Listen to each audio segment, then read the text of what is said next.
Contexte particulier pour l'équipe professionnelle parce que manque de joueurs étrangers, donc de joueurs professionnels.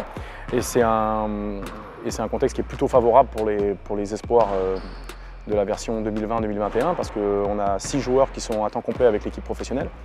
Et pour eux, c'est une vraie opportunité de pouvoir être dans de l'adversité de qualité avec le peu de joueurs professionnels présents. Sur le centre de formation, on a fait un seul groupe d'entraînement où on a un groupe U18 élargi avec les joueurs espoirs qui ne sont actuellement pas avec l'équipe professionnelle. Et on essaye dans la semaine de créer sur les temps off des moments où les garçons peuvent aussi, le plus important c'est de créer un peu de cohésion et on essaye de créer des petits, dans ces moments off, ces charnières d'emploi du temps, on essaie de se greffer pour que les garçons déjà apprennent à se connaître, surtout pour les nouveaux joueurs. On a conservé seulement 2 joueurs de l'effectif espoir de la saison dernière, 2 joueurs dernière année, dont un joueur local. 2 postes 2, Weber et Duchesne. Et on a essayé de privilégier les montées U18 avec les joueurs qui avaient montré des choses très intéressantes et qu'on avait essayé de greffer au groupe espoir durant la saison.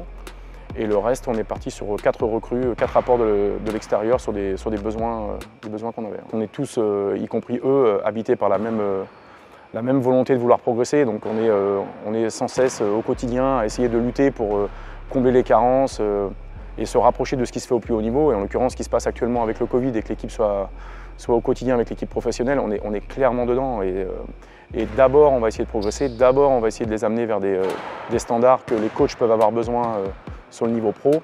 Et derrière, les résultats doivent pouvoir suivre. Les objectifs de cette saison, c'est toujours difficile en espoir de pouvoir anticiper un petit peu les rosters adverses qui sont pas très connus. Et puis surtout, ce qui est difficile, c'est de voir un peu la progression des jeunes joueurs dans cette période qui était particulière, celle du Covid, avec 6 mois sans jouer. Mais on a essayé de faire sur le centre de formation un recrutement avec une certaine logique, avec des joueurs où tous les voyants sont ouverts, avec des potentialités haut niveau bien visibles. Et tous les joueurs sont complémentaires. Nous, indirectement, et les joueurs, on essaye de viser le trophée du futur. Là maintenant, très honnêtement, c'est vraiment trop tôt on va prendre les matchs les uns après les autres et puis très honnêtement, là.